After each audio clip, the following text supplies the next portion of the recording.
वो थोड़ा धुंधला है तो ध्यान से इसको सुनना पड़ेगा। ये आदेश आया हुआ 28/11/2024 को। विषय है चयन वेतनमान स्वीकृत करने के संबंध में। तो इसको हम डिटेल में पढ़ेंगे। हो सकता है आपको धुंधला है। उपयुक्त विषय अपने पत्रांक 445/200 2024 25 दिनांक 18/9/2024 के संदर्भ में ग्रहण करने का कष्ट करें। जो पदान्नति पश्चात अंतर जनपदीय स्थानांतरण से आए शिक्षकों द्वारा पदान्नत पद पर जनपद लखनऊ से कार्यभार ग्रहण के उपरांत पदोन्नत पद पर 10 वर्षों संतोषजनक सेवा पूर्ण किए जाने पर चयन वेतनमान दिए जाने की मांग के संबंध में है। ठीक है, ये मामला है। ठीक है, इसी के आधार पर आपको बाकी चीज़ों को समझना है। ठीक है, तो जिला बेसिक शिक्षा अधिकारी द्वारा अवगत कराया गया है कि श्रीमती नीतू उपाध्याय सहायक अध्यापक गोहना कला BKT लखनऊ की प्रथम नियुक्ति सहायक अध्यापक प्राथमिक विद्यालय अधौरा हरचंदपुर रायबरेली में 23/2/2024 को हुई थी। कार्यालय जिला बेसिक शिक्षा अधिकारी रायबरेली के पदोन्नत आदेश 889/2010 11 दिनांक 14/3/2010 द्वारा श्रीमती नीतू उपाध्याय सहायक अध्यापक को पदोन्नति पूर्व माध्यमिक विद्यालय मदन टूसी हरचंद रायबरेली से सहायक पद पर हुई थी, जिसके क्रम में श्रीमती नीतू उपाध्याय उक्त पद पर दिनांक 15/7/2010 को कार्यभार ग्रहण किया गया। तदुपरांत परिषद द्वारा निर्गत स्थानांतरण है। आदेश फलाफला से नीतू उपाध्याय का अंतर जनपदीय स्थानांतरण जनपद रायबरेली से जनपद लखनऊ किया गया। तत्क्रम में सचिव उत्तर प्रदेश बेसिक शिक्षा परिषद जिला फलाफला दिनांक 14/9/12 में निहित प्राविधानों के अनुक्रम में शपथ 7/11/2012 के आधार पर श्रीमती नीतू उपाध्याय सहायक अध्यापक पूर्व माध्यमिक विद्यालय मदन टूसी हरचंद को सहायक अध्यापक प्राथमिक विद्यालय के पद पर कार्यालय जिला बेसिक शिक्षा अधिकारी रायबरेली के पत्रांक 21/12/2019 पदोन्नत किया गया।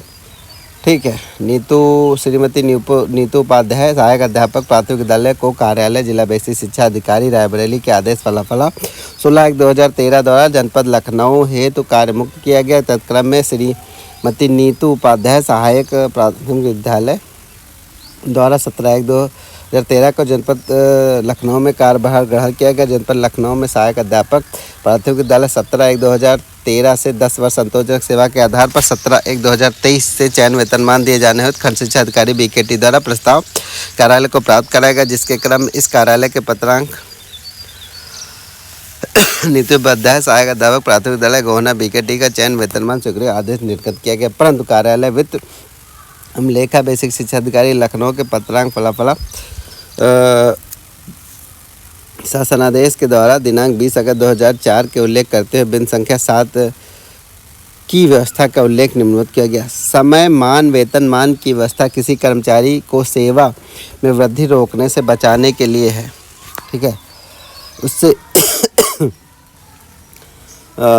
उससे उसकी संपूर्ण सेवा अवधि में निर्धारित शर्तों के अधीन 2 पदोन्नतियों के समतुल्य व्यक्तिगत प्रोन्नति वेतनमानों का लाभ अनुमान कराने के उद्देश्य से की गई है। अतः वास्तविक पदोन्नति होने पर प्रोन्नति के पद पर जाने से इनकार किए गए कर्मचारी के मामले में सेवा वृद्धि के रोध नहीं माना जा सकता।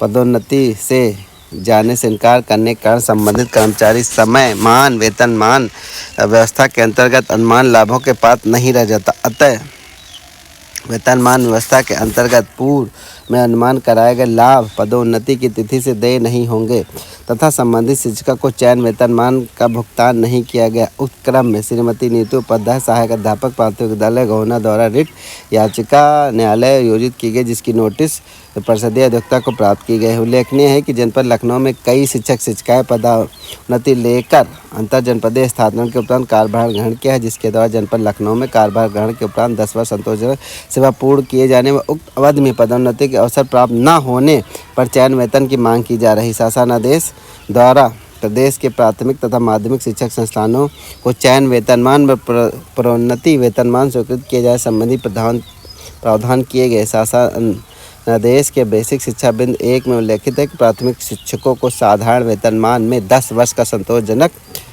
सेवा पूर्ण करने पर चयन वेतनमान अनुमान किया जाएगा। शासनादेश प्रकरण निस्तारण सुनिश्चित करें। तो ये है वहाँ का। ये तो ये 10 साल अगर हो चुके हैं तो इनका वो दिया जाना चाहिए। लेकिन अगर इन्होंने मना कर दिया है कि भैया हम नहीं लेंगे, कुछ प्रमोशन नहीं लेंगे, देख लो, साफ साफ लिखा हुआ है।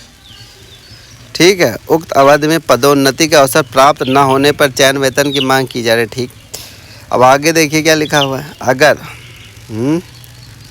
ये देखिए जो मेन इंपॉर्टेंट चीज़ है, पदोन्नति से जाने से इनकार करने के कारण संबंधित कर्मचारी समय मान वेतन मान व्यवस्था के अंतर्गत अनुमान लोगों का पात्र नहीं रह जाता है। समझ रहे हैं, अगर आपका प्रमोशन हुआ और हम नहीं ले रहे हैं तो जो है वो समय मान वेतन मान व्यवस्था का योग्य नहीं रह जाएगा। मतलब आप प्रमोशन से इनकार कर देंगे तो आपका जो है चयन वेतन मान नहीं मिलेगा। अगर प्रमोशन नहीं मिल रहा है तो चयन वेतन मिलेगा, लेकिन आपको मिला ऑफर, आपने इनकार कर दिया तो नहीं मिलेगा।